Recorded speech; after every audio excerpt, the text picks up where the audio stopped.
जिस आंगन में मैं बैठा हूँ, उसके वारिस की अब मौत हो चुकी है और ये घर चलाने वाला कोई नहीं है। हम जिस छत की बात कर रहे हैं वो अल्बेस्टर से ढका हुआ है। बारिश पड़ेगी तो इसकी पूरी पानी को बाहर निकालना मुश्किल हो जाता है। छत की तो बात ही छोड़ दीजिए, इस छत के नीचे जो घर चलाने वाला व्यक्ति था, उसको डालमिया सीमेंट फैक्ट्री में दैनिक मजदूरी के दौरान दर्दनाक मौत हुआ। अब जब जो लड़ाई शुरू हुआ, न्याय की शुरू हुई, ये लड़ाई 36 घंटा तक चला। लेकिन जो महिला अपने पति के लिए सतीत्व की लड़ाई लड़ रही थी, वो हमारे बगल में बैठी हैं। बगल में लाश था, कंपनी का गेट था और कई सिचुएशन ऐसे लगा यहाँ इनकी हिम्मत टूट जाएंगे। लेकिन कहते हैं ना कि सती की सतीत्व में बहुत ताकत होती है और जब वो अन्याय के खिलाफ जब किसी भी सिचुएशन में बैठती है, तो बड़े-बड़े पहाड़ जैसे लोग टूट के चकनाचूर हो जाते हैं और वही हुआ। अंततः जन सैलाब उमड़ा, मैनेजमेंट पे दबाव पड़ा और वो झुकी और महिला के सामने आकर जो कंपनसेशन की मांग थी उसको उन्होंने पीसफुल तरीके से मान लिया। इसके बाद दौर शुरू हुआ सांत्वना का और कई बड़े तबके के लोग आ रहे हैं यहाँ पे, जो इस पीड़ित परिवार को सांत्वना के रूप में दे रहे हैं। लेकिन जो महिला आज विधवा हुई हैं, उनके सामने पहाड़ जैसी जिंदगी है। 3 मासूम बच्चे हैं। जिस बच्चे को अभी स्कूल जाना था, स्लेट लेना था, पेंसिल लेना था, किताब लेना था, आज वो अपने बेटे को, अपने पिताजी को मुखाग्नि देकर आ रहा है। ऐसे बेटे और माँ पे क्या मनोदशा गुजर रही होगी, ये सोचने वाली बात होगी। दूर बैठ के इस दर्द को आप नहीं समझ सकते हैं। इसके लिए आपको इस फूटे खंडहर और गरीबी को नजदीक से झांक के देखना होगा। पीड़ित परिवार हमारे साथ है। अभी थोड़ी देर पहले चिराग पासवान यहाँ पे आए थे, जो एलजेपी के राष्ट्रीय नेता हैं और बिहार में सीएम की प्लेटफॉर्म की तलाश कर रहे हैं। पूरे बिहार में गरीबों के घर जा रहे हैं और उनकी मनोदशा को देख रहे हैं। इसी के आलोक में आज रोहतास के बंजारी बाजितपुर के इस अशोक पासवान के घर में आए थे।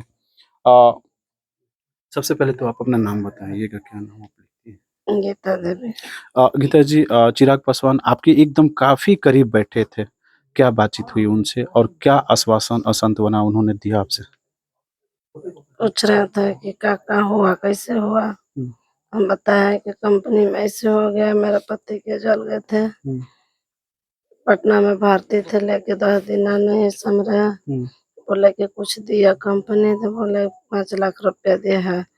और तो कल कि 15,000 क्रियाक्रम करने के लिए कल खाते और कुछ नहीं। हम कल कि नहीं, बोले आप 5 लाख देने के लिए 1 महीना के बाद और नौकरी स्कूल में बच्चा के पढ़ाने के लिए, और कुछ नहीं। और जो आपके साथ कंपनी अन्याय कर रही थी, बातों को सुनने में जल्दीबाजी नहीं दिखा रही थी, उसके बारे में और कुछ बात हुआ उनसे?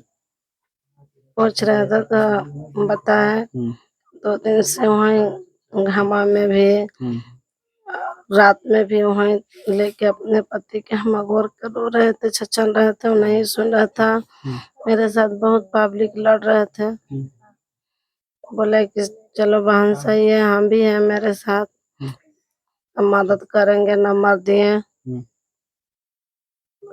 बोले। आगे का कोई आश्वासन दिया उन्होंने? कुछ नहीं। इतना कह के गए कि आपके साथ हम हर लड़ाई में आपके साथ खड़े हैं। हाँ, यही बोले कि हम फोन कीजिए मेरे पास, हम साथ देंगे, बहन रो मत, छछनो मत। और कुछ नहीं पूछे, इतने पूछ के चल गए। चिराग पासवान आपसे थोड़ी देर पहले यहाँ इस घर से गए, हम लोग से उन्होंने बात भी कहा और चिराग पासवान ने कहा कि अन्याय के खिलाफ मैं लड़ूंगा। और जिस तरह से यहाँ के अधिकारियों ने और डालमिया सीमेंट प्लांट के लोगों ने मजदूरों के साथ व्यवहार किया है और जबरदस्ती दूसरे काम से हटा के दूसरे काम में ले करके गए, ये एक तरह से अपराध है और इसकी मैं जांच करवाऊंगा और संबंधित अधिकारियों पर कार्रवाई होगी। ये घर उसी अशोक पासवान जी का है जो दैनिक मजदूरी से अपना जीवन चलाते थे।